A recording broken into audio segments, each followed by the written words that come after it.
अल्हम्दुलिल्लाह नहमदुहु व नस्तईनुहु व नस्तगफिरुहु व नु'मिनु बिही व नतवक्कलु अलैहि व नऊज़ु बिल्लाहि मिन शुरूरि अनफुसिना व मिन सय्यिआति अअमालिना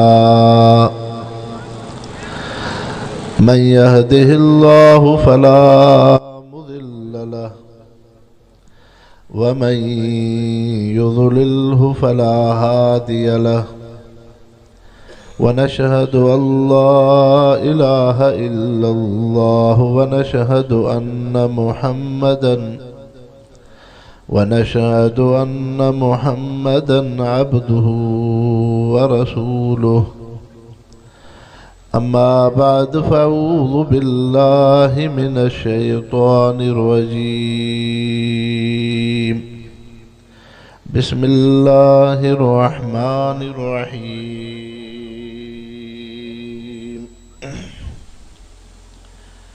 व मिनन नासि मन यक़ूलु आमन्ना बिल्लाहि व बिल यौमिल आखिर वबिल आखिर वमा हुम बिमुमिनीन युखादिऊन अल्लाह वल्लज़ीना आमनू वमा यख़दऊन इल्ला अनफुसहुम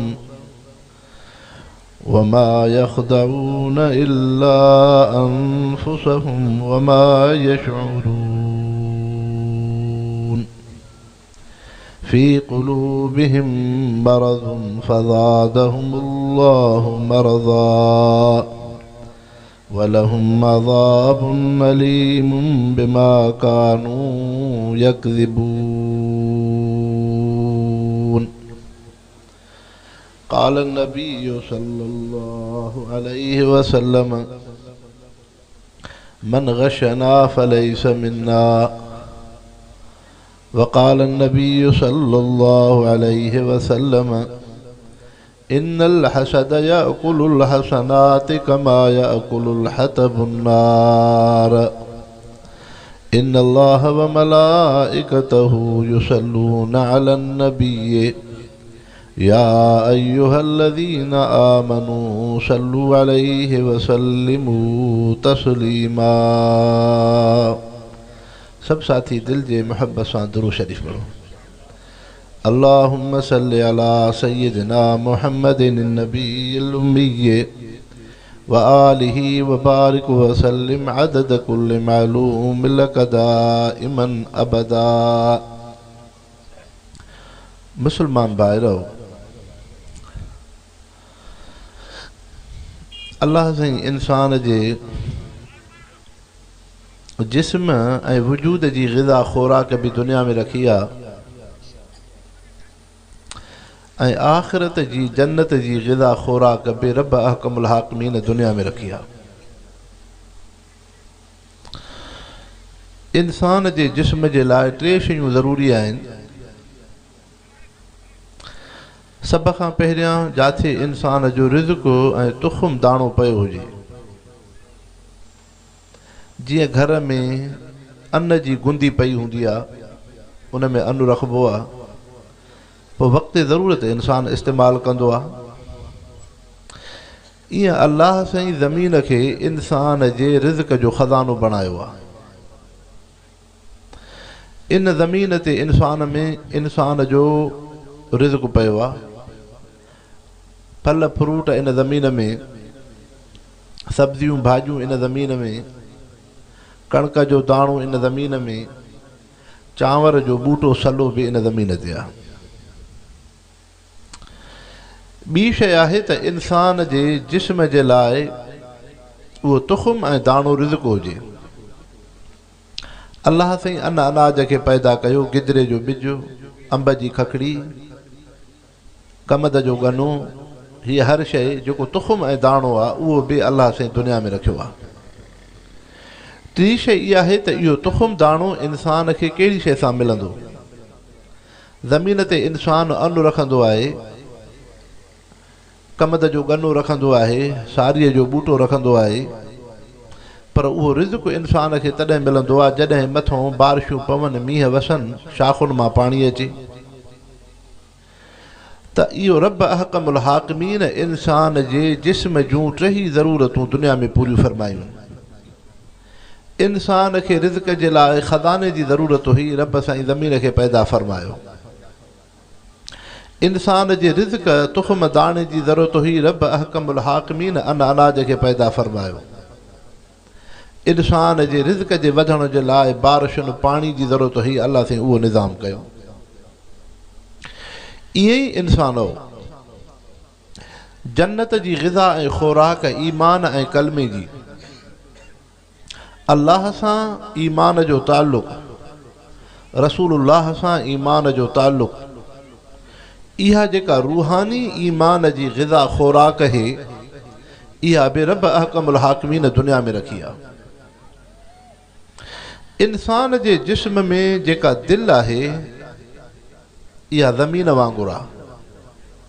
जीअं ज़ाहिरी तरह सां इंसान कणक जो दाणो ज़मीन ते रखंदो आहे, सलो बूटो ज़मीन ते रखंदो आहे, ईअं उहो इंसान जंहिं कलमो पढ़ियो आहे, ला इलाहा इल्लल्लाह मुहम्मदुर रसूलुल्लाह, हाणे इन इंसान इहो कलमे जो रूहानी दाणो दिलि जी ज़मीन ते रखियो आहे। हाणे तव्हां असां रूए ज़मीन में जेके इंसान हू कलमे गो मुसलमान, इन्हनि मुसलमाननि ला इलाहा इल्लल्लाह जो दाणो रूहानी पंहिंजे दिलि जी ज़मीन में रखियो आहे। जीअं ज़ाहिरी तरह सां कणक, ॿिज, सला बूटा ज़मीन ते रखिबा आहिनि, ईअं ला इलाहा इल्लल्लाह जो दाणो बि दिलि जी ज़मीन में रखिणो आहे। जेको इंसान कलमो थो पढ़े, इहो कलमो इंसान जी दिलि में अची रहे थो। रूह जो घर इहो आहे। तंहिंजे करे अल्लाह सां मुहबत, रसूलुल्लाह सां मुहबत, उहा बि इन दिलि में रखणी आहे। ईमान बि इन दिलि में आयो। ईमान जो मरकज़ ऐं थांव बि इहा दिलि आहे। कलमे जो दाणो ॿिज बि उन दिलि जी ज़मीन ते रखियोसीं। तंहिंजे करे दिलि अल्लाह जे मुहबत जो घरु आहे। हाणे इंसानो जीअं दुनिया जे अंदरि अन्न ऐं ॿिन जे उनहीअ फल फ्रूट जे लाइ बारिशुनि जी ज़रूरत हुई, मींहं जी ज़रूरत हुई, शाख़ुनि खां पाणी अचे, हाणे तव्हांजे दिलि ते जॾहिं तव्हां ईमान कलमे जो दाणो रखियो आहे, इन जो पाणी कहिड़ी शइ आहे? इंसानो, इन जो पाणी आहे रब जो क़ुरान शरीफ़। इहो क़ुरान पाक ईमान ऐं कलमे वारी पोख जो इहो रूहानी नुशो नुमा वधाइण वारी शइ आहे। हाणे रब जो सजदो निमाज़ उन ईमान कलमे जो रूहानी पाणी आहे। अल्लाह जो ज़िक्र ईमान ऐं कलमे जो रूहानी पाणी आहे। ऐं क़ुरान शरीफ़ उन ईमान ऐं कलमे जो रूहानी पाणी आहे। हाणे जेको मुसलमान क़ुरान शरीफ़ पढ़ंदो, रब जो सजदो कंदो, अल्लाह जो ज़िक्र कंदो, त उन जी दिलि में ईमान वारो इहो दाणो मज़बूत थींदो वेंदो, वधंदो वेंदो, वधंदो वेंदो, एतिरे क़दुरु जो अल्लाह साईं फरमायो, वल्लज़ीन आमनू अशद्दु हुब्बन लिल्लाह, मोमिन जी दिलि में मुहबत अल्लाह सां ईमानी ताल्लुक़ दुनिया जे रिश्तनि खां वधीक आहे। दुनिया में इंसान खे ॿिनि शयुनि सां ताल्लुक़ हूंदो आहे। हिकिड़ो इन इंसान खे रुपए पैसे सां ताल्लुक़ हूंदो आहे। जो कंहिं इंसान औरत आहे, सोन जी मुंडी, सोन जी फुली, सोन जी वालीअ सां उन जी मुहबत आहे। अहिड़े तरीक़े सां हिकिड़ो इंसानु आहे। तव्हां असां इंसान आहियूं, को रिढ बकरीअ जो शौक़ीन, को मेह गऊं जो शौक़ीन, को ओताक बैठक जो शौक़ीन, को घर दुकान जो शौक़ीन, को कंहिं शइ जो शौक़ीन। इहे इंसान जा शौक़ आहिनि, मुहबतूं आहिनि। कंहिंखे ज़मीन जो शौक़ु हूंदो आहे, मां ज़मीन वठां। कंहिं इंसान खे लटे कपिड़े जो शौक़ु हूंदो आहे, मां जेको आहे सुठो कपिड़ो पायां। कंहिं इंसान खे रिढ बकरीअ जो शौक़ु हूंदो आहे, त मुंहिंजी मेह भली हुजे, सुठियूं मेहूं वठां, सुठो मुंहिंजो वाड़ो हुजे। त इंसान इहा इंसान जेको मुहबत रखे थो मख़लूक़ जे शयुनि सां, इहा मुहबत यक तरफ़ आहे, हिकिड़े तरफ़ खां आहे, ॿिन्ही तरफ़नि खां न आहे। इहो इंसान जेको रुपए पैसे सां मुहबत रखे थो, ओताक बैठक सां मुहबत रखे थो, होटल दुकान सां मुहबत रखे थो, मेह बकरीअ सां मुहबत रखे थो, सोन लटे कपिड़े सां मुहबत रखे थो, लेकिन उहे शयूं त इंसान सां मुहबत नथियूं रखनि। रुपयो पैसो त इंसान सां मुहबत नथो रखे, मेह त इंसान सां मुहबत नथी रखे, सोन त इंसान सां मुहबत नथो रखे। इहे दुनिया जूं शयूं बनी ज़मीन माल मिल्कत त इंसान सां मुहबत नथी रखे। इहा मुहबत, इन में इहो नुक़्स आहे जो हिकिड़े तरफ़ खां मुहबत आहे, ॿिन्ही तरफ़नि खां मुहबत न आहे। ऐं ईमान वारी मुहबत ॿिन्ही तरफ़नि खां आहे। अल्लाह साईं फरमायो फ़ज़कुरूनी अज़कुरुकुम, तव्हां मूंखे यादि कंदव त मां रब तव्हांखे यादि कंदुसि। हिते हिकिड़ो इंसानु छपर में झूपड़ी में वेही, कखाए घर में वेही, उते रब जो क़ुर शरीफ़ थो पढ़े। हाणे क़ुर शरीफ़ जॾहिं पढ़े थो त क़ुर पाक केॾी वॾी नेमत आहे जो पैगम्बर करीम सल्लल्लाहु अलैहि वसल्लम फरमायो तबर्रक बिल क़ुरान फ़इन्नहु कलामुल्लाह व ख़रज मिन्हु। ऐं मुसलमान, तुंहिंजो ताल्लुक़, तुंहिंजी मुहबत क़ुर पाक सां हुजे जो क़ुर शरीफ़ अल्लाह जो कलाम आहे, रब जी ज़ात खां आयल आहे। हाणे हिते ई इंसानु क़ुर शरीफ़ थो पढ़े रब जी मुहबत में, त एतिरे क़दुरु उलमा इकराम फरमायो आहे इहो मुसलमान ॼण रब जी कचहरी, रब जी मजलिस में वेठो आहे। या जीअं उहो इंसानु जेको निमाज़ थो पढ़े, निमाज़ पढ़े थो, त इहा निमाज़ केॾी वॾी नेमत आहे। अस्सलातु मेराजुल मोमिनीन, मोमिननि जो मेराज आहे। हुज़ूर पाक सल्लल्लाहु अलैहि वसल्लम जन खे मेराज जी राति रब सां मुलाक़ात थी, रब जो दीदार थियो। तंहिंजे करे निमाज़ उहा एॾी वॾी नेमत आहे जो इन मुसलमान मोमिन बाने खे रब अहकमुल हाकिमीन जो निमाज़ जे ज़रिए दीदार थो थिए। तॾहिं त हुकुम आहे शरीयत जो, जॾहिं इंसानु निमाज़ पढ़े थो, क़याम में बीठो आहे, त उन वक़्त में अखि काथे रखणी आहे? नज़र हेॾे होॾे नाहे करणी, बल्कि उहा नज़र जाथे सजदो कबो, पेशानी रखबी, उन जाइ ते नज़र रखणी आहे। हाणे हुज़ूर अनवर सल्लल्लाहु अलैहि वसल्लम फरमायो मुसलमान, जॾहिं तूं निमाज़ पढ़े, तूं इन तसव्वुर ख़्याल सां निमाज़ में बीहंदो कर जेका तूं सजदे जी जाइ ते नज़र कंदो आहे। इहो ख़्याल, इहो तसव्वुर कंदो कर ॼण मुंहिंजी नज़र रब अहकमुल हाकिमीन जी ज़ात ऐं चहिरे जे मथां आहे, ॼण मुंहिंजो आॾो रब आहे। तॾहिं त हुज़ूर अनवर सल्लल्लाहु अलैहि वसल्लम फरमायो जेको इंसानु निमाज़ जी हालत में सजदो करे थो, सजदो करे थो, निमाज़ में सजदो कंदा आहियूं, इहो सजदो बज़ाहिर उन जी पेशानी मिटीअ ते आहे, पर मुहम्मद मुस्तफ़ा फरमायो त न, ॼण इन इंसान कलमे गो इंसान जी पेशानी रब अहकमुल हाकिमीन जे क़दमनि ऐं पेरनि में आहे। हाणे ॾिसो निमाज़ केॾी वॾी इबादत आहे। इन जे करे त हुकुम आहे शरीयत जो, जेको इंसानु निमाज़ पढ़े थो त निमाज़ी जे आॾो तव्हां गुज़र न कयो, निमाज़ी जे आॾो न गुज़र कयो। छो त निमाज़ी जे आॾो रब जी ज़ात आहे, तंहिंजे करे रब ऐं बाने जे विच में तव्हां बेअदबी न कयो। हिते क़ुर पाक पियो आहे, क़ुर शरीफ़ आहे, हेॾो मां थो पढ़ां, हाणे हिकिड़ो माण्हू हितां अची गुज़रे, इहो अदब आहे, बेअदबी आहे, बेअदबी आहे न बा। त ईअं ई शरीयत जो हुकुम थियो त जेको इंसानु निमाज़ पढ़े थो त उन निमाज़ी जे आॾो तव्हां न गुज़रो, छो त उन जे आॾो रब जी ज़ात आहे। त इंसानो ॾिसो रूहानी शइ, ईमान जो ताल्लुक़ केॾी वॾी नेमत आहे। त हाणे जॾहिं इहो इंसानु रब सां ताल्लुक़ थो रखे, रब सां मुहबत अथसि, पोइ हुज़ूर अनवर सल्लल्लाहु अलैहि वसल्लम फरमायो मन कान लिल्लाहि कान अल्लाहु लहू। जेको बानो रब जो थी पवंदो आहे, रब बि चवे थो त मां उन जो आहियां, अल्लाह बि चए थो मां उन जो आहियां। कीअं? हाणे दुनिया जी का बि शइ उनखे नुक़सान न ॾेई सघंदी जेसि ताईं रब न चाहे। जेसि ताईं रब न चाहे त काई शइ उनखे नफ़ो नथी ॾेई सघे, जेसि ताईं रब न चाहे त काई शइ उनखे नुक़सान नथी ॾेई सघे। हाणे रब थो फरमाए जॾहिं इंसानु मां सां ताल्लुक़ रखियो, फ़ज़कुरूनी अज़कुरुकुम, हे निमाज़ में मां रब जी मुहबत में बीठो आहे, मां रब इन जे आॾो आहियां। हे क़ुर शरीफ़ थो पढ़े ॼण मां रब जी कचहरीअ में आहियां। हे मां रब खे यादि थो करे, हे कलमो थो पढ़े ला इलाहा इल्लल्लाह, ला इलाहा इल्लल्लाह, ला इलाहा इल्लल्लाह।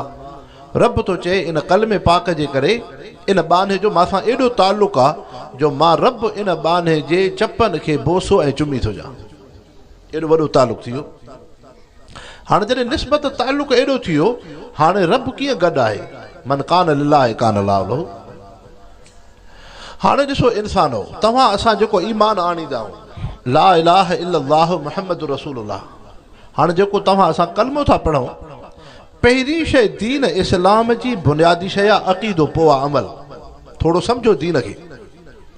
अॼुकल्ह आम तरह सां असां मुस्लमाननि में, इंसाननि में हिकिड़ो मर्ज़ इहो काहे पियो आहे, निमाज़ जी अहमियत आहे, हज जी अहमियत आहे, उम्रे जी अहमियत आहे, ख़ैर ख़ैरात जी अहमियत आहे, दुरूद पाक जी अहमियत आहे, लेकिन अक़ीदे जी अहमियत न आहे।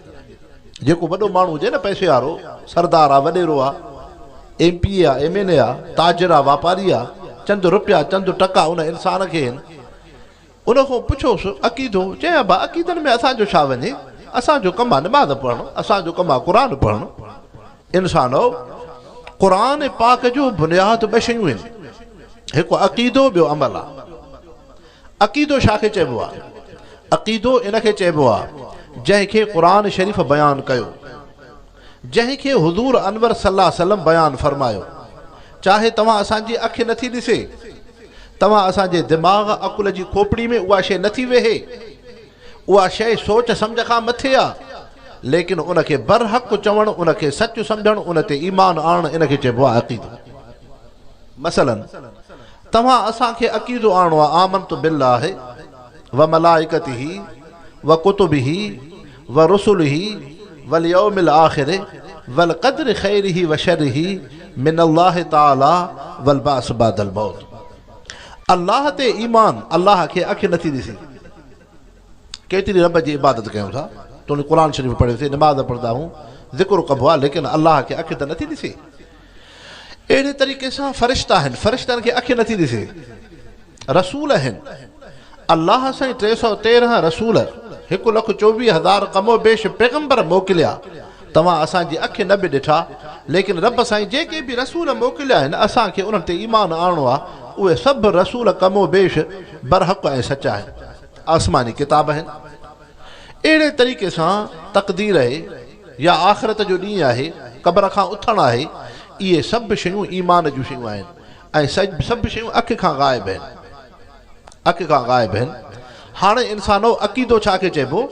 अक़ीदो इन खे चइबो जंहिं शइ खे क़ुर पाक बयानु कयो आहे, या जेके शयूं ईमान जो हिसो आहिनि, जन शयुनि खे अखि नथी ॾिसे, उन्हनि खे पुख़्ता ईमान आणणु, उनखे सच सम्झणु, इनखे चइबो आहे अक़ीदो।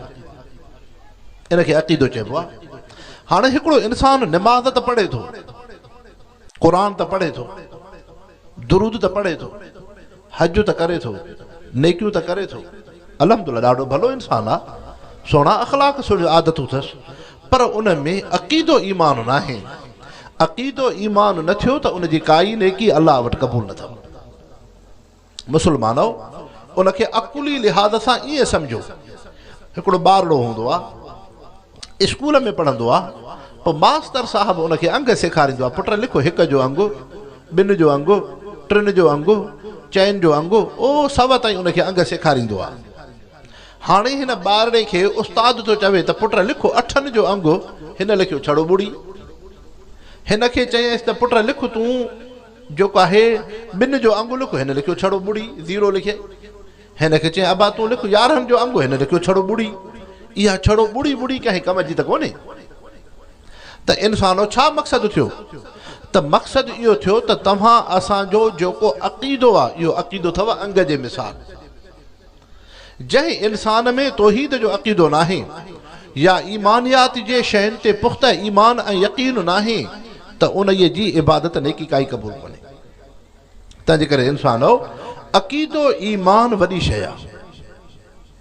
हाणे जेके तव्हां नेक अमल कयो था, निमाज़ था पढ़ो, क़ुर शरीफ़ था पढ़ो, ज़िक्र था कयो, हज था कयो, नेकियूं था कयो, ख़ैर ख़ैरात था कयो, दुरूद पाक था पढ़ो, अल्लाह जो ज़िक्र था कयो, इहो अथव ॿुड़ियुनि जे मिसाल। जीअं 1 जो अंगु आहे, हाणे 1 जे जेकॾहिं सॼे पासे खां ॿुड़ी थी पई, हाणे 1 जो अंगु लिखियोसीं, उन जे सॼे पाड़े सां जेकॾहिं ॿुड़ी थी पई त थी पिया 10, 2 ॿुड़ियूं थी पयूं त थी पियो 100, 3 ॿुड़ियूं आयूं त थी पियो 1000। हाणे 1 ॿुड़ी वधंदी वञे थी, अंगु वधंदो वञे थो, वधंदो वञे थो। पर जेकॾहिं हाणे ॾिसो, इहे तव्हांजूं ॿुड़ियूं आहिनि, तव्हांजा अमल, निमाज़ पढ़णु, क़ुर शरीफ़ पढ़णु, ज़िक्र करणु, हज करणु, दुरूद पाक पढ़णु, नेक अमल करणु, इहे आहिनि ॿुड़ियूं। इहे तव्हां जूं बुढ़ियूं क़ीमती कॾहिं आहिनि जॾहिं उनखे हिक खां वठी 10 ताईं को अंग हुजेसि ओ उन हिक जे भिक सां बुढ़ी हूंदी त थी पिया 10, 2 जे भिक सां बुढ़ी हूंदी त थी पिया 20, 3 जे भिक सां बुढ़ी हूंदी त थी पिया 30, 4 जे भिक सां बुढ़ी हूंदी त थी पिया 40, 5 जे भिक सां बुढ़ी हूंदी त थी पियो अंग जेतिरो बुढ़ी अंग वधंदो वेंदो बुढ़ी वधंदी वेंदी। पर जेकॾहिं अंग हुजे ई कोन तव्हां जूं बुढ़ियूं हुजनि त तव्हांजी बुढ़ी कहिड़े कम जी? या त बेकार आहे, भले 100 बुढ़ियूं लिखी छॾियो, हिक जो अंग अथसि ई कोन, 2 जो अंग अथसि ई कोन, त इंसान इतो सम्झी वञो त तव्हां असांजा जेके नेक अमल आहिनि इहे हिन बुढ़ियुनि जे मिसाल ऐं इंसान अक़ीदो ईमान आहे अंग जे मिसाल। ॿी शइ क़ुरान पाक मां तव्हां असां उम्मत मुस्लिम खे इहा शइ मिले थी इंसान ज़ात खे त इंसान अल्लाह वटि ईमान ऐं कलमे खां पोइ तव्हां में नेक अमल हुजणु ज़रूरी आहे। नेक अमल जी ज़िंदगी हुजे। छा मक़सदु थियो? क़ुरान पाक तव्हां असांखे इहा शइ जेके अहकाम क़ुरान शरीफ़ ॾसिया आहिनि, निमाज़ जो हुकुम, रोज़े जो हुकुम, हज जो हुकुम, ज़कात जो हुकुम, अहिड़े नमूने सां हलाल खाइण जो हुकुम, निकाह जो हुकुम, पाक ज़िंदगी जो हुकुम, सब्र जो हुकुम, बुर्दबारी जो हुकुम, अख़लाक़ हसन जो हुकुम, जेके अहकाम अल्लाह साईं क़ुरान शरीफ़ में बयानु कया आहिनि, जेके बि हुकुम आहिनि, फ़र्ज़ आहिनि, वाजिब आहिनि, सुन्नत आहिनि। गिला ग़ीबत खां क़ुरान पाक मनो कयो, कंहिंजी ऐब जोई खां क़ुरान शरीफ़ मनो कयो, कंहिं इंसान खां नफ़रत करण खां क़ुरान पाक मनो कयो, कंहिं इंसान सां अंदर में हसद करण खां क़ुरान पाक मनो कयो। इहा शइ ज़ाहिर त कोन्हे, अंदर में हूंदी आहे हसद, कीनो, बुग़्ज़। अहिड़े तरीक़े सां ज़ाहिरी कंहिं इंसान जी जान माल इज़त आबरू महफ़ूज़ हुजे इन जो क़ुरान पाक हुकुम कयो त कंहिं इंसान जी जान खे नुक़सान न ॾियो, कंहिंजे माल खे नुक़सान न ॾियो, कंहिंजे इज़त आबरू बचड़नि खे बि नुक़सान न ॾियो। इंसान दीन 2 शयुनि जो नालो आहे, अल उज़मतु लिअम्रिल्लाह वल ख़िदमतु लिख़ल्क़िल्लाह। हिकु अल्लाह जे हुकुमनि जी फर्मा बरदारी करणी आहे। रब साईं निमाज़ जो हुकुम कयो, रोज़े जो हुकुम कयो, हज जो हुकुम कयो, ॿियो वल ख़िदमतु लिख़ल्क़िल्लाह, इंसान ज़ात जी बि सोणी उन जी ख़िदमत करणी आहे। इंसान आहे, इंसान जानवर जी ज़िंदगी में फ़र्क़ु आहे। जानवर जिस्म ते लटो कपिड़ो नथो पाए, इंसान कपिड़ो पाईंदो आहे। जानवर अकेली ज़िंदगी गुज़ारींदो आहे, इंसान गॾिजी रहंदो आहे। ज़रूरु को इंसान शादी कंदो, औलाद थींदी, बचड़ा थींदा, ख़ानदान थींदो, क़ौम थींदी, हे महर बिरादरी आहे, हे फ़लाणी बिरादरी आहे, हे फ़लाणा इंसान आहिनि। त इंसान जी ज़िंदगी हिकिड़ी इज्तिमाई आहे, गॾु रहण जी आहे। पोइ जॾहिं गॾु रहण जी ज़िंदगी आहे तॾहिं हुकुम थियो शरीयत जो सबुरु कयो, तॾहिं हुकुम थियो गिला ग़ीबत न कयो, तॾहिं शरीयत में मनो थियो त कंहिं सां हसद कीनो न रखो, कॾहिं शरीयत में मनो थियो त कंहिंजी जान माल इज़त आबरू खे तकलीफ़ न ॾियो। हाणे इंसानो तव्हां असां मुसलमाननि जी ज़िंदगी हिकिड़ा उहे इंसान आहिनि जन में निमाज़ त आहे, निमाज़ जी अहमियत आहे, क़ुरान जी अहमियत आहे, ज़िक्र जी अहमियत आहे, लेकिन मुआशिरे जी अहमियत ई कोन्हे। पाड़े सां कीअं हलबो आहे? के इंसान नेक निमाज़ी थी पवंदा आहिनि, अल्हम्दुलिल्लाह भली शइ आहे, पर उहे इंसान निमाज़ी थियण खां बाद, दीनदार थियण खां पोइ पाड़े सां भलो रवैयो न रखंदा आहिनि। पंहिंजी बिरादरी खां नफ़रत, पंहिंजे मिट माइट खां नफ़रत, ओ कंहिं सां तबियत नथी लॻे उनखे सलाम ॾियणु बर्दाश्त न कंदो, उन सां उथणु विहणु खाइणु बर्दाश्त न कंदो। इंसानो इहा मुहम्मद मुस्तफ़ा जी सीरत तय्यब दीन कोन्हे, इहा नफ़सानी ख़्वाहिशात आहे। अल्लाह से फरमायो अराई त मन तख़ज़ इलाहु हवा, जेको इंसान पंहिंजे ख़्वाहिशनि ते हले थो त इहो बि कामिल मोमिन आहे। लैसल बिर्र अन तुवल्लू वुजूहकुम क़िबलल मशरिक़ वल मग़रिब वलाकिनल बिर्र मन आमन बिल्लाह। थियो ईअं ई जो पहिरियां हुज़ूर पाक सल्लल्लाहु अलैहि वसल्लम खे कुझु ॾिहाड़ा रब जो हुकुम थियो त तव्हां बैतुल मुक़द्दस ॾे मुंहुं करे निमाज़ पढ़ो, वरी हुकुम थियो त रब साईं जो हाणे बैतुल्लाह ॾे रुख़ करे निमाज़ पढ़ो।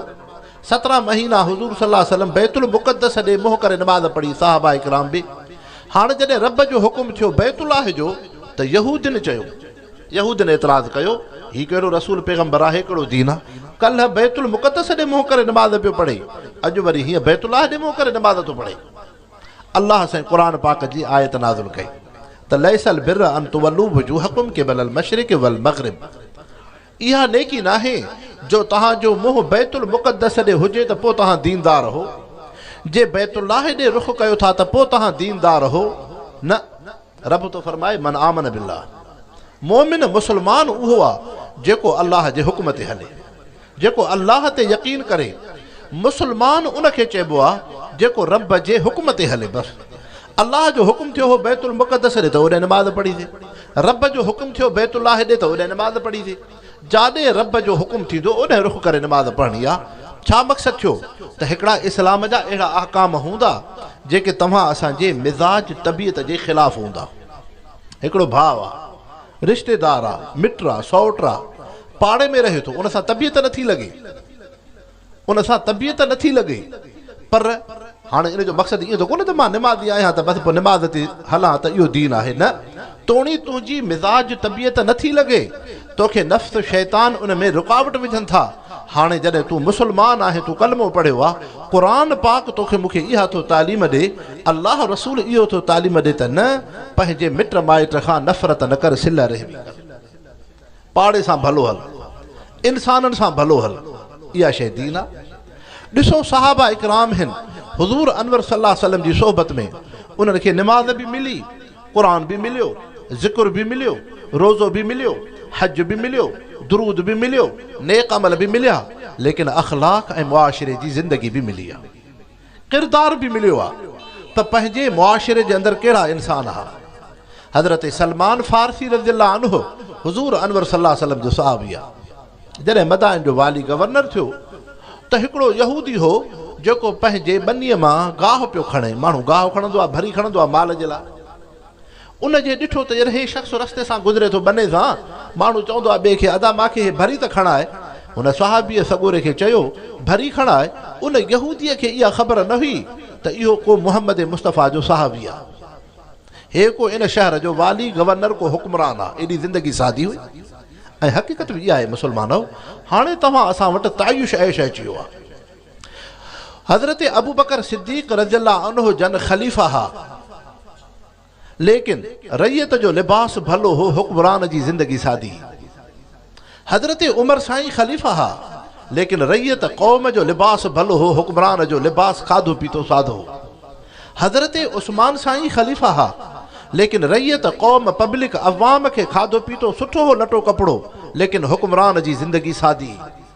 हज़रत अली रज़ियल्लाहु अन्हु ख़लीफ़ा मुंतख़िब थिया, लेकिन अवाम रैयत जी उनखे ज़िंदगी भली, लेकिन हुक्मरान जी ज़िंदगी सादी ही। कीअं? हज़रत अबू बकर सिद्दीक़ रज़ियल्लाहु अन्हु खां वठी पहिरें ख़लीफ़े खां वठी चौथे ख़लीफ़े हज़रत अली रज़ियल्लाहु अन्हु ताईं केतिरा साल हुकूमतूं रहियूं आहिनि। हर साल हज थींदो, हर साल मुसलमान हज कंदा। पोइ जॾहिं हज कंदा हुआ त मिना जे मौक़े ते खीमा तंबू हणबा हुआ। पोइ उहा हाजी सगोरा अवाम रैयत उन तंबुनि में वेहनि, लेकिन मुहम्मद मुस्तफ़ा जा सहाबी हुक्मरान ख़लीफ़ा पथरेली ज़मीन ते सुम्हंदा हुआ, पथरेली ज़मीन ते सुम्हंदा। हाजी सगोरा तंबुनि में सुम्हनि, लेकिन हे वण जे छांव जे हेठां सुम्हनि। हो उन ही हाजी सगोरा उन्हनि खे बिस्तरो मिले, लेकिन मुहम्मद मुस्तफ़ा जा सहाबी ख़लीफ़ा उहे उन पथरेली ज़मीन ते था मिलनि। इहा मुहम्मद मुस्तफ़ा जी तालीम ऐं तरबियत हुई। त दुनिया सां शौक़ु कोन्हे, दुनिया खां वधीक सादी ज़िंदगी आहे। हज़रत अली रज़ियल्लाहु अन्हु जॾहिं ख़लीफ़ा मुंतख़िब थिया, बैतुल माल में आया, सोन बि पियो हो, चांदी बि पई हुई, रुपयो बि पियो हो, पैसो बि पियो हो।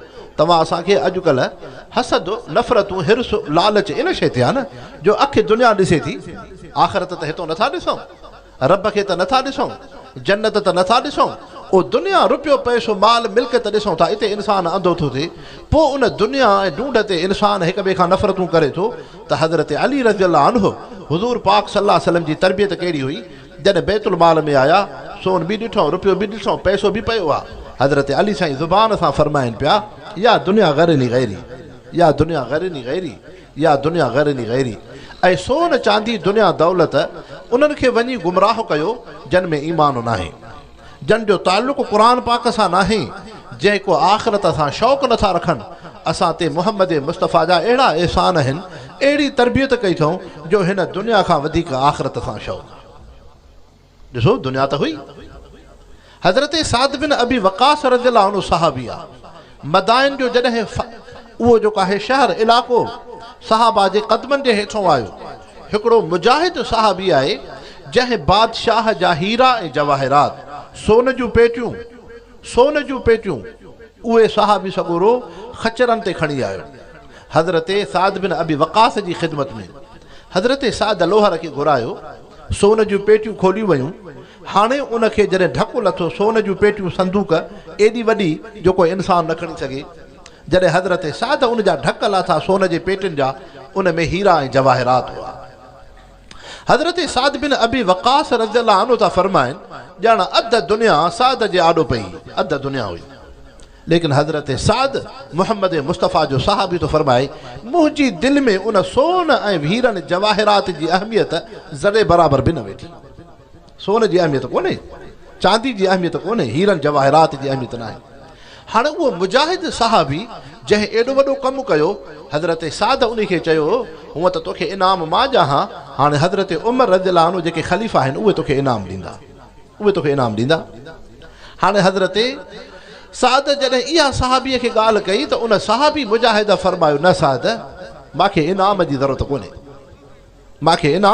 कोन्हे, साद तुंहिंजी ख़िदमत में मां मदाइन जे बादशाह जूं सोन जूं पेटियूं हीरनि जवाहिरात सां माले गनीमत में खणी आयो आहियां। इन खां नाहे त मुंहिंजो वॾो नालो थिए। अॼु त ईअं ई आहे न, अॼु त तव्हां असां इन खां मरूं था त जल्दी भेण को वॾो पोस्टर लॻे, फेसबुक ते फोटो अचे, तस्वीर थिए, कचहरी में वेहूं, जाथे माथे वेहूं, माण्हू चवनि त वाह वाह इंसान हो। हज़रत इमाम ग़ज़ाली रहमतुल्लाह अलैहि जन फरमायो आहे, जंहिं इंसान में जेको बानो रब सां सचो न हूंदो आहे, मुनाफ़िक़ हूंदो आहे, उहो दीन जे अहिड़े कम सां शौक़ु रखंदो आहे जाथे शोहरत थिए, जाथे नालो थिए। हज़रत इमाम ग़ज़ाली था फरमाइनि, इहा मुनाफ़िक़ जी अलामत आहे, मोमिन जी अलामत न आहे। मोमिन शोहरत वारे कम सां शौक़ु न रखंदो आहे, चवंदो आहे वमा उमिरू इल्ला लियअब्दुल्लाह मुख़लिसीन लहु दीन। जीअं रब जो हुकुम आहे, इख़लास सां अल्लाह जी रज़ा मतलूब आहे, त मोमिन रब जी रज़ा चाहींदो आहे, दुनिया जी इज़त शोहरत न चाहींदो आहे। त ख़ैर हज़रत साद जॾहिं फरमायो, साहबीअ चयो मूंखे इनाम जी ज़रूरत कोन्हे। हाणे हज़रत साद चयो, भला वञी इन जो जाइज़ो त वठायां। जॾहिं उन सहाबीअ जो जाइज़ो वठायां, हिकिड़े सहाबीअ खे मोकिलियईं, वञ हिन जो घरड़ो त ॾिसी आहे, बचा त ॾिसी आहे। जॾहिं उहो सहाबी मोटियो त अखियुनि मां लुड़क पियो आहे। हज़रत साद पुछियुसि त ख़ैर त आहे? चए अजीब नबी पाक सल्लल्लाहु अलैहि वसल्लम जो सहाबी आहे, घर में बच्चा उन जा बुख ते आहिनि, फाक़े ते आहिनि, खाइण पीअण खां का शइ कोन्हे, छप्पर ऐं झूपड़ी आहे, घर में बाहि नथी भरे, लेकिन तॾहिं बि मोहम्मद मुस्तफ़ा जे सहाबीअ जी नज़र सोन ऐं हीरनि जवाहिरात ते न आहे, तॾहिं बि नज़र अल्लाह ते आख़िरत ते आहे। त हज़रत साद जे अखियुनि मां लुड़का आया।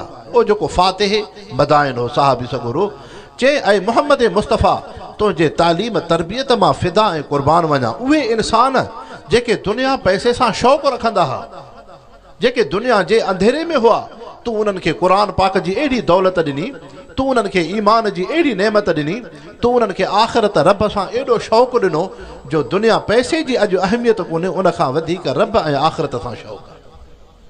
इंसान हो, इहो अमल हो, इहो किरदार हो, इहा असुल ज़िंदगी आहे। ईअं नाहे त तव्हां असां मुस्लमान त थियासूं, कलमो त पढ़ियोसीं, पोइ जे ग़ैर मुस्लिम जी दिलि में दुनिया जी अहमियत आहे, तुंहिंजी मुंहिंजी दिलि में बि दुनिया ऐं पैसे जी अहमियत हुजे, अल्लाह रसूल सां मुहबत न हुजे, इहो ईमान रब वटि क़बूल न आहे। वमिन अन्नासि मन यक़ूलु आमन्ना बिल्लाह व बिल यौमिल आख़िर व मा हुम बिमुमिनीन। रब तो फरमाए हिकिड़ा इंसान अहिड़ा हूंदा आहिनि जे ज़ाहिरी ईमान कलमे जी त दावा कंदा आहिनि, लेकिन रब रसूल सां सचा न आहिनि। युखादिऊन अल्लाह वल्लज़ीना आमनू। अल्लाह सां बि ठगियूं। कीअं रब सां ठगी, उनजो मिसाल रब सां ख़ुदि क़ुरान पाक में ॾिनो आहे। इज़ा क़ामू इला सालात क़ामू कुसाला। जॾहिं निमाज़ ते अचनि था त निमाज़ सुस्ती सां पढ़नि था। मुस्लमानो हिकिड़ी ॻाल्हि सम्झी छॾियो, हुज़ूर अनवर सल्लल्लाहु अलैहि वसल्लम फरमायो आहे, मुनाफ़िक़ इंसान जेका निमाज़ पढ़ंदो आहे, वक़्तु विञाए आख़िर वक़्त में निमाज़ पढ़ंदो, तकड़ा तकड़ा ठूंगा हणंदो, मोहम्मद मुस्तफ़ा फरमायो इहा मोमिन जी निमाज़ न आहे, इहा मुनाफ़िक़ जी निमाज़ आहे। उहो जेको वक़्तु टारे निमाज़ थो पढ़े, या जेको इंसान निमाज़ त पढ़े थो पर तकड़ी तकड़ी निमाज़ थो पढ़े। हुज़ूर अनवर सल्लल्लाहु अलैहि वसल्लम महजी शरीफ़ में वेठा, हिकिड़ो साहबी सगुरो आयो, उन निमाज़ पढ़ी तकड़ी, रुकू भी तकड़ो कयईं, सजदो भी तकड़ो कयईं, तकड़ी तकड़ी निमाज़। पैगंबर करीम सल्लल्लाहु अलैहि वसल्लम उन मुसलमान खे फरमायो, सल्लि फ़इन्नक लम तुसल्लि, निमाज़ ॿीहर पढ़, इहा निमाज़ न थींदी। वरी ॿीहर पढ़े, ॿीहर बि तकड़ी। वरी फरमायोसि सल्लि फ़इन्नका लम तुसल्लि, वरी टीहर उन तकड़ी नमाज़ पढ़ी। चौथे भेरे हुज़ूर पाक सल्लल्लाहु अलैहि वसल्लम फरमायो त जॾहिं तूं रुकू करे त रुकू आराम सां कर, रुकू खां मथे थिए त आराम सां बीहो, वरी जॾहिं तूं ॿई सजदा करे त आराम सां कर, वरी सजदनि जे विच में वेहे त फ़तम इन क़ाइदन, पोइ उते तूं उहो जेको आहे आराम सां वेहो, तकड़ न कर। पोइ हुज़ूर पाक सल्लल्लाहु अलैहि वसल्लम उन मौक़े ते फरमायो इहा निमाज़ मुनाफ़िक़ जी निमाज़ आहे। अहिड़े क़िस्म जी जेका निमाज़ हूंदी इहो मुनाफ़िक़ जी निमाज़ आहे, मोमिन जी इहा निमाज़ न आहे। हाणे थोरो सम्झो, हुज़ूर अनवर सल्लल्लाहु अलैहि वसल्लम उन मुस्लमान खे पहिरियों दफ़ो जॾहिं उन तकड़ी निमाज़ पढ़ी त नबी पाक सल्लल्लाहु अलैहि वसल्लम जल्दी उनखे चवनि हा न त निमाज़ ठाहे ठाहे पढ़, रुकू सही कर, सजदो सही कर। ॿीहर बि चयोसि सल्लि फ़इन्नका लम तुसल्लि, निमाज़ ॿीहर पढ़, ॿीहर बि साॻियो उन कयो, टीहर बि कयईं। हाणे नबी पाक सल्लल्लाहु अलैहि वसल्लम खे जॾहिं सम्झाइणो हो उन मुस्लमान खे त ईअं ई पहिरें दफ़े चवनि हा, पहिरें दफ़े छो न चयूं? उहो हिन जे करे त हुज़ूर अनवर सल्लल्लाहु अलैहि वसल्लम जन अल्लाह जा रसूल पैगंबर आहिनि, नबी पंहिंजी उम्मत ते शफ़ीक़ महिरबान हूंदो आहे। हाणे पैगंबर करीम सल्लल्लाहु अलैहि वसल्लम इन जे करे पहिरियों दफ़ो न चयो त शायदि हिन खां भुल थी आहे, भुल में तकड़ी थो निमाज़ पढ़े, तंहिंजे करे फरमायोसि ॿीहर पढ़। ॿीहर जे पढ़ियईं त वरी ख़्यालु थियो त मतां भुल में थो पढ़े, तॾहिं टीहर चयोसि। जॾहिं टे दफ़ा उन तकड़ी तकड़ी निमाज़ पढ़ी त पाण सल्लल्लाहु अलैहि वसल्लम सम्झी विया त हिन में आदत आहे तकड़ी निमाज़ जी, कंहिं मुस्लमान में इहा आदत हूंदी आहे, तकड़ी तकड़ी निमाज़ पढ़ंदो आहे। त हाणे पैगंबर करीम सल्लल्लाहु अलैहि वसल्लम उनखे नसीहत कई इहा निमाज़ न थी, निमाज़ आराम आराम सां पढ़। हिकु इहा ॻाल्हि।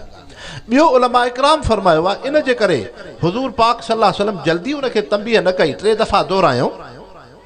इंसान जी हिकिड़ी फितरत आहे, मिज़ाज आहे। हिकिड़ो पीउ जेकॾहिं पंहिंजे औलाद मां उनजो पुटड़ो आहे, या ॻोठ में को हिकिड़ो इंसान थो रहे, या बिरादरी में को हिकिड़ो इंसान आहे, उन में ॾिंगायूं आहिनि, बद अख़लाक़ी आहे, पोइ हिकिड़ो आलिम दीन, को ख़ैर ख़्वाह दोस्त या अबो उनखे चवंदो न पुट हे कमु न कर, अबा इन रस्ते सां तूं न वञ, तुंहिंजो नुक़सानु थींदो, त उहो माण्हू जल्दी न सम्झंदो आहे। को इंसानु सम्झंदो आहे, पोइ जॾहिं इंसानु धिको खाईंदो आहे पोइ सम्झंदो आहे। पोइ जॾहिं उनखे धकु लॻंदो न, उनजी मुंहुं भित में लॻंदो, तॾहिं उहो इंसानु सम्झी वेंदो आहे त नबी पाक सल्लल्लाहु अलैहि वसल्लम इन अंदाज़ सां हर हर उनखे चवनि पिया ॿीहर पढ़, ॿीहर पढ़, ॿीहर पढ़। उहो जॾहिं टे दफ़ा हुन बार बार तकड़ी तकड़ी तकड़ी निमाज़ पढ़ी, हाणे उन चयो त मुंहिंजी निमाज़ त थिए ई नथी, अलाह जो रसूल त चयो त निमाज़ नथी थिए, पोइ चएसि भला मूंखे ॾस लियो मां कीअं पढ़ां। हाणे नबी पाक सल्लल्लाहु अलैहि वसल्लम फरमायोसि त पुट निमाज़ ईअं आहे, रुकू बि आराम सां कर, सजदो बि आराम सां कर, क़याम बि आराम सां कर, जलसो बि आराम सां कर, निमाज़ खे आराम सां पढ़ो, इहा निमाज़ तुंहिंजी रब वटि क़बूल आहे। बाक़ी तकड़ी तकड़ी तूं जेकी निमाज़ूं पढ़े ठूंगा है, इहे रब वटि क़बूल न थी। उहो इन जे करे हुज़ूर सल्लल्लाहु अलैहि वसल्लम बार बार उनखे चवनि पिया सल्लि फ़इन्नका लम तुसल्लि, ॿीहर पढ़, ॿीहर पढ़, ॿीहर पढ़। त हे ॿ टे दफ़ा जॾहिं हिनखे धिको लॻंदो पोइ इंसानु सम्झंदो, ऐं ईअं थींदो आहे। जेकॾहिं आलिम सगोरो तव्हां असांखे झले न, अबाहे ज़िना न कर, गुनाह जो कमु थी, ईअं माण्हू न सम्झंदो आहे। ओ जॾहिं हिन जे मथां मुसीबत पवंदी, मुआशिरे में ॾिसंदा आहियूं को नौजवान जॾहिं कुधो कमु कंदो आहे, पोइ जॾहिं बिरादरी उथंदी आहे, उनजी रुसवाई थींदी आहे, ज़िलत थींदी आहे, पोइ क़ुर बि खणंदो, नियाणियूं बि मेड़ थींदियूं, ज़लील बि थींदो, पोइ उहो इंसानु सम्झंदो आहे त ज़िना गुनाह कहिड़ो आहे, या क़त्ल करणु केॾो वॾो ॾोह आहे। हाली कंहिंखे चओ न पुट कंहिंसां जज़्बाती न थिबो आहे, माण्हू बद अख़लाक न थिए, गार गंद न ॾे, ईअं तव्हां कंहिंखे सम्झायो उहो माण्हू जल्दबाज़ न सम्झंदो। ओ जॾहिं हिन कंहिंखे गार ॾिनी, हिनखे मोचड़ो लॻो, हिन कंहिं इंसान खे नाहक क़त्ल कयो, हिनखे खून जी सज़ा आई, लोड़ींदो, हाणे उन वक़्त में मिन्नत मेड़ शुरू थींदी आहे तव्हां असांजे मुआशिरे में। हाणे इंसानु सम्झंदो आहे त वाक़ई गुनाह गुनाह आहे। तंहिंजे करे इंसानु तव्हां असां इंसान पंहिंजी ज़िंदगीअ जा एतिरा ख़ैर ख़्वाह कोन आहियूं जेतिरो अलाह रसूल तव्हां असांजो ख़ैर ख़्वाह आहे। त मुस्लमानो अर्ज़ु पियो कयां हज़रत सलमान फारसी रज़ियल्लाहु अन्हु, हाणे उन ईसाईअ जी गाह जी भरी मथे ते रखी साहबीअ रस्ते सां हलियो। हाणे उन ईसाईअ खे उन हीअ ग़ैर मुस्लिम इंसान खे सहाबीअ सां ॻोल्हे पंहिंजो तारुफ़ न करायो त को मां हिन शहर जो हुक्मरान आहियां, मूंखे हिन इलाइक़े जी का हुकूमत आहे, मां को नबीअ जो सहाबी आहियां, न बसि हुन जे मथे ते गाह जी भरी खणी हली पियो। बाज़ार में जो हलिया दुकानदार उथी बीठा, उन ईसाईअ पुछो, यहूदीअ पुछो त हे छो उथिया आहिनि? चइसि ख़ैर त आहे, छो उथिया? चए त नबी पाक सल्लल्लाहु अलैहि वसल्लम जो सहाबी आहे, हिन शहर जो वाली गवर्नर आहे, हुक्मरान आहे, उन जे एहतराम में उथूं था। चे अच्छा साहबीअ जी ख़िदमत में आयो, पेरनि में अची वेठो, साईं मूंखे माफ़ी ॾे। हज़रत सलमान रज़ियल्लाहु अन्हु मोहम्मद मुस्तफ़ा जे साहबीअ फरमायो न तोखे माफ़ी न मिलंदी। तुंहिंजी मां जॾहिं गाह जी भरी खई हुअमि त तुंहिंजो शर्त छा हो तोसां? तुंहिंजो शर्त इहो हो, तोसां इहो मां शर्त कयो हुउमि त तुंहिंजी गाह जी भरी तुंहिंजे घर जे दरवाज़े ते हली रखंदो। तंहिंजे करे हज़रत सलमान उनजे घर जे दरवाज़े ते पहुचाई। हाणे उहो गैर मुस्लिम थो चएसि मूंखे माफ़ी ॾियो। साहबीअ सॻोरे फरमायो न माफ़ीअ जी ज़रूरत कोन्हे। हाणे साहबीअ सॻोरे फरमायोसि उन इंसान खे त जंहिं मोहम्मद मुस्तफ़ा ते असां कलमो पढ़ियोसीं, ईमान आंदोसीं, उन अलाह जे रसूल असांखे निमाज़ जो बि हुकुम कयो, हज जो बि हुकुम कयईं, इबादतुनि जो बि हुकुम कयईं। उन अलाह जे रसूल इहा बि असांखे तालीम ॾिनी त इंसान ज़ात जी ख़िदमत करे अर्श वारे रब खे राज़ी कयो। सो अॼु मां ख़ुशि नसीब आहियां जो माखो हिकिड़े तो जहिड़े इंसान जी गाह जी भरी मथे ते खई आहे। इन अमल खे ॾिसी उहो गैर मुस्लिम इंसान कलमो पढ़ी मुस्लमान थियो। इंसानो इहो ईमान आहे, इहो ईमान आहे ऐं इहा ई वॾी नेमत आहे। अॼु तव्हां असां मां इहा शइ निकिरी वई आहे। तंहिंजे करे इंसानो दीन ॿिनि शयुनि जो नालो आहे। मुस्लमान उनखे चइबो अल उज़मतुल अम्रिल्लाह। उन मुस्लमान में निमाज़ बि हुजे, क़ुरान बि हुजे, ज़िक्र बि हुजे, दुरूद बि हुजे, सुन्नत बि हुजे, नेक अमल बि हुजनि, वल ख़िदमतुल ख़ल्क़िल्लाह ऐं इंसान ज़ात जी ख़िदमत हुजे। तंहिंजे करे मुस्लमानो अर्ज़ु पए कयुमि हिकु अक़ीदो ॿियो अमल आहे। अमल चइबो आहे पंहिंजी ज़िंदगी क़ुरान पाक जे मुआफ़िक़ गुज़ारणु, इनखे अमल चइबो आहे। हुज़ूर अनवर सल्लल्लाहु अलैहि वसल्लम फरमायो ला युक़बलु अमलुल अब्द इल्ला सवाबन, ला युक़बलु अमलुल अब्द इल्ला इख़लासन। मोहम्मद मुस्तफ़ा फरमायो इंसान जो उहो अमल क़बूल आहे जेको सिधो हुजे, टेॾो न सिधो हुजे, इल्ला सवाबन। सिधो अमल क़बूल अथव। हिकिड़ो अमल आहे त भलो सुहिणो आहे पर सिधो न आहे, क़बूल न आहे। उनखे मिसाल सां सम्झो। दुरूद शरीफ़ पढ़ो अबा अल्लाहुम्मा सल्लि अला सय्यिदिना मुहम्मदिन नबील उम्मी व आलिहि व बारिक। तव्हां असां निमाज़ पढ़ंदा आहियूं। ज़ुहर जी निमाज़ घणी आहे, 4 रकात, विच में अतहियात वेबो आहे। हाणे विचो जेको अतहियात आहे, इन अतहियात जे पूरे थियण खां पोइ जल्दी 3 रकात ते वञिणो आहे, ईअं हूंदो आहे न भाउ। उन विच अतहियात खां पोइ दुरूद पाक नाहे पढ़णो। हाणे हिकिड़ो शख़्स आहे जेको चवे थो त न मुंहिंजी दिलि में हुज़ूर पाक सल्लल्लाहु अलैहि वसल्लम सां मुहबत आहे, मां आशिक़े रसूल आहियां, मां नबीअ जी मोहब्बत में, मोहम्मद मुस्तफ़ा जी मोहब्बत में दुरूद इब्राहिमी पढ़ंदुमि, जंहिंजी वॾी फज़ीलत आहे। छो त दुरूद त सभु आहिनि, सभिनी खां वधीक दर्जो दुरूद इब्राहिमी जो आहे। तंहिंजे करे मां दुरूद इब्राहिमी जेको निमाज़ में ॿिए अतहियात में अतहियात खां पोइ पढ़ंदुमि, हाणे विचे अतहियात खां पोइ बि मां इहो दुरूद पढ़ां थो जो मुंहिंजी दिलि में हुज़ूर पाक सल्लल्लाहु अलैहि वसल्लम सां मुहबत आहे। हाणे इन शख़्स ॼाणी वाणी निमाज़ में दुरूद पाक पढ़ियो आहे हिते, जाते शरीयत जो हुकुम कोन्हे, मोहम्मद मुस्तफ़ा जो हुकुम नाहे, क़ुरान पाक जो हुकुम कोन्हे, पर हो इंसान हुज़ूर पाक सल्लल्लाहु अलैहि वसल्लम जी मोहब्बत में दुरूद शरीफ़ थो पढ़े, दुरूद इब्राहिमी ॼाणी वाणी पढ़े थो। जॾहिं ॼाणी वाणी पढ़ियईं त उनजी निमाज़ ई न थींदी, निमाज़ ई हली वई। हाणे थोरो सम्झिजो, अकुल खां कमु वठो। उन गुनाह त न कयो आहे, हुन त दुरूद शरीफ़ पढ़ियो आहे। हुनजी दिलि में हुज़ूर पाक सल्लल्लाहु अलैहि वसल्लम सां मुहबत आहे।